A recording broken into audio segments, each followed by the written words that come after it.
السلام علیکم ناظرین، آج ٹرو ٹی وی آپ کو 5 بہادر مسلمان فاتح سپہ سالاروں کے بارے میں بتائے گا جن کو تاریخ کبھی بھول نہیں سکتی۔ ویڈیو شروع کرنے سے پہلے میری آپ سے درخواست ہے کہ ویڈیو دیکھنے کے بعد اگر آپ کو ہماری ویڈیو اچھی لگے تو ویڈیو کو لائک کریں اور چینل کو سبسکرائب کریں۔ تو شروع کرتے ہیں اس بہادر سے جو قبول اسلام سے پہلے جب کبھی بھی حضرت محمد صلی اللہ علیہ وآلہ وسلم پر یا مسلمانوں کے خلاف تلوار اٹھاتا تو اسے منہ کی کھانی پڑتی۔ وہ نوجوان جو بار بار شکست کھانے کے بعد یہ سوچنے پر مجبور ہوا کہ جس راستے پر میں ہوں کیا وہ ٹھیک ہے، یا مسلمانوں کی مدد اللہ کی طرف سے ہوتی ہے اور ان کا دین ہی سچا ہے۔ ایسی سوچوں میں گم بہادر کو جب حضرت محمد صلی اللہ علیہ وآلہ وسلم کے یہ الفاظ سننے کو ملے کہ تعجب ہے، خالد جیسا عقل مند انسان ابھی تک اسلام سے ناآشنا ہے، تو اس نے اپنے بھائی ولید کے کہنے پر اسلام قبول کر لیا۔ ہم بات کر رہے ہیں حضرت خالد بن ولید کی، جنہوں نے قبول اسلام کے بعد پہلی ہی جنگ میں یعنی جنگ موتا میں 30,000 سپاہیوں سے 1,00,000 کو شکست دے دی، جس کے بعد حضرت محمد صلی اللہ علیہ وآلہ وسلم نے خالد بن ولید کو سیف اللہ یعنی اللہ کی تلوار کا لقب دیا۔ حضرت خالد بن ولید نے نبوت کے جھوٹے دعوے دار مسلمہ کذاب کے بڑے لشکر کو شکست دی۔ حضرت خالد بن ولید نے عراق کو فتح کیا اور پھر یرموک کی فتح کے بعد مسلمانوں کے لیے رومی سلطنت کے دروازے کھول دیے۔ حضرت خالد بن ولید کی شہادت پانے کی شدید خواہش تھی، لیکن وہ شہادت نہ پا سکے کیونکہ اللہ کی تلوار کو کوئی توڑ نہیں سکتا۔ وہ خالد بن ولید جو بار بار مسلمانوں کے ہاتھوں شکست کھاتا تھا، قبول اسلام کے بعد اللہ نے فتح کو خالد بن ولید کے مقدر میں لکھ دیا۔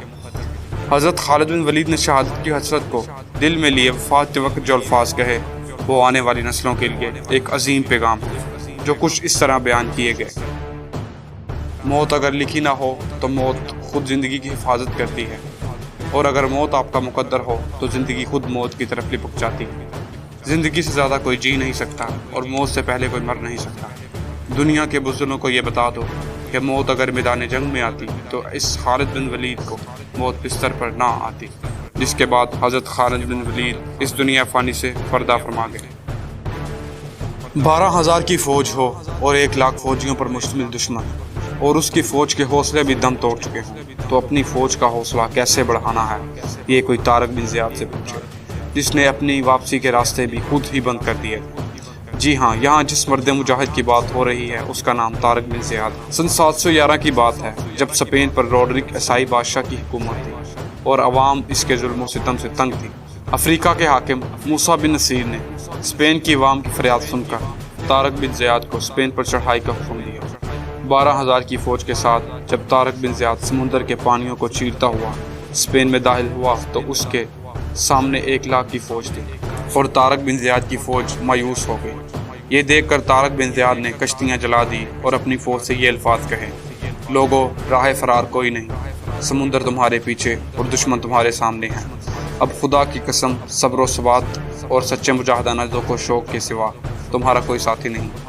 ان الفاظوں نے فوج کو دل و جان سے تیار کر دیا اور اللہ کے بعد ان کا بھروسہ اپنی بازوؤں اور تلواروں پر مضبوط ہو گیا، جس کے بعد انہوں نے اسپین کو فتح کر لیا اور پھر 700 سال تک اسپین پر مسلمانوں کی حکومت رہی، جس کو طارق بن زیاد جیسے بہادر جرنیل نے فتح کیا تھا۔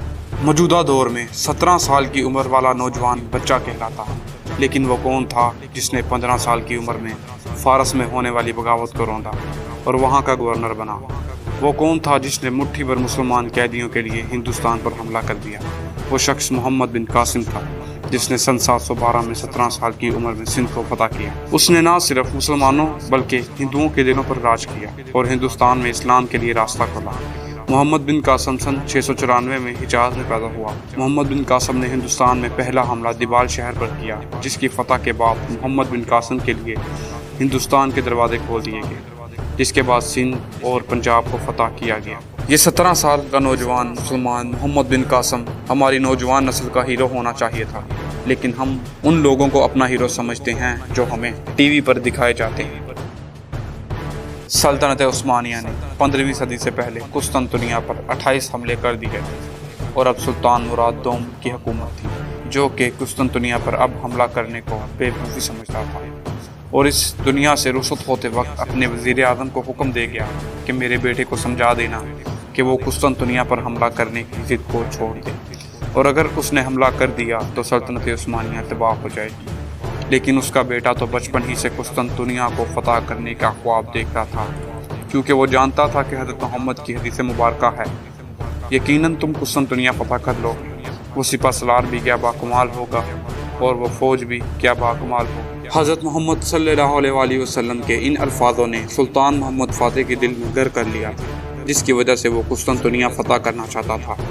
قسطنطنیہ پر 28 حملوں کی ناکامی کے بعد کوئی نہیں چاہتا تھا کہ کوئی اور حملہ کیا جائے، لیکن سلطان محمد فاتح نے 1453 میں 29واں حملہ کیا اور قسطنطنیہ کو فتح کر کے عیسائیوں کے گڑھ پر اسلام کا پرچم لہرایا اور حضرت محمد صلی اللہ علیہ وآلہ وسلم کی حدیث مبارکہ کو ثابت کر کے دکھایا۔ جب کبھی بھی بیت المقدس کی بات ہو یا فلسطین کی بات ہو تو ہمارے ذہن میں ایک نام ضرور آتا ہے، جسے دنیا صلاح الدین ایوبی کے نام سے جانتی ہے۔ یہ شخص اتنے بڑے دل کا مالک تھا کہ جب نور الدین زنگی کی بیٹی نے صلاح الدین ایوبی سے اعزاز شہر مانگا تو صلاح الدین ایوبی نے بنا سوچے سمجھے وہ شہر اسے دے دیا، حتیٰ کہ وہ یہ بھی جانتے تھے کہ اس لڑکی کو دشمنوں نے بیچا۔ سلطان صلاح الدین ایوبی جب پہلی دفعہ مصر کا حاکم بنا تو اس نے خود کو اور مضبوط کیا اور تقویٰ اور پرہیزگاری کی طرف توجہ دی۔ سلطان صلاح الدین ایوبی نے مصر کی حاکمیت سنبھالنے کے بعد مسلمانوں کو اکٹھا کرنے کے لیے بہت محنت کی۔ اس کے بعد آپ کی فتوحات کا سلسلہ شروع ہوا، پھر آپ نے یمن کو فتح کیا، پھر شام، حلب اور بہت سی فتوحات حاصل کی، لیکن آپ کی ایک فتح ایسی تھی جسے مسلمان کبھی بھی بھلا نہیں سکتے، جس کی وجہ سے آپ کو فاتح بیت المقدس بھی کہا جاتا ہے۔ سلطان صلاح الدین ایوبی نے سن 1187 کو بیت المقدس کو عیسائیوں کی حکومت سے فتح کیا۔ یہ فتح اس لیے بھی اہم تھی کہ اسے 88 سال کے بعد دوبارہ مسلمانوں کے زیر سایہ لایا گیا تھا۔ یہ عظیم فاتح 1193 کو شام کے شہر دمشق میں اس دنیا فانی سے کوچ کر گیا۔ یہ سب بتانے کا مقصد یہ نہیں کہ آپ کے علم میں اضافہ ہو یا اسے ایک کان سے سن کر دوسرے کان سے نکال دیا جائے، بلکہ بتانے کا مقصد یہ ہے کہ آخر کیوں ہم مسلمان، جو کبھی سلطنت عثمانیہ کی شکل میں، کبھی ایوبی سلطنت کی شکل میں اور بنو امیہ کی صورت اس دنیا پر کئی سو برس حکومت کرتے رہے، آج وہ فلسطین، کشمیر اور برما میں صلاح الدین ایوبی، محمد بن قاسم جیسے بہادروں کو پکار رہے ہیں، لیکن ہم یہاں وہ ہندوستان جس پر مسلمانوں کی حکومت تھی وہاں سے ایک ٹکڑا لے کر خوش ہو رہے ہیں۔ وہ سلطنت عثمانیہ جو کئی ملکوں پر حکومت کرتی تھی آج ایک ملک میں بند کر دی گئی۔ آخر کیوں مسلمان آج غلامی کی زندگی جی رہے ہیں؟ کیوں ہمارے ایمان کمزور ہو گئے ہیں؟ کیوں ہماری قیمت چند روپے رہ گئی ہے؟ کیوں ہم فتنوں کا شکار بن چکے ہیں؟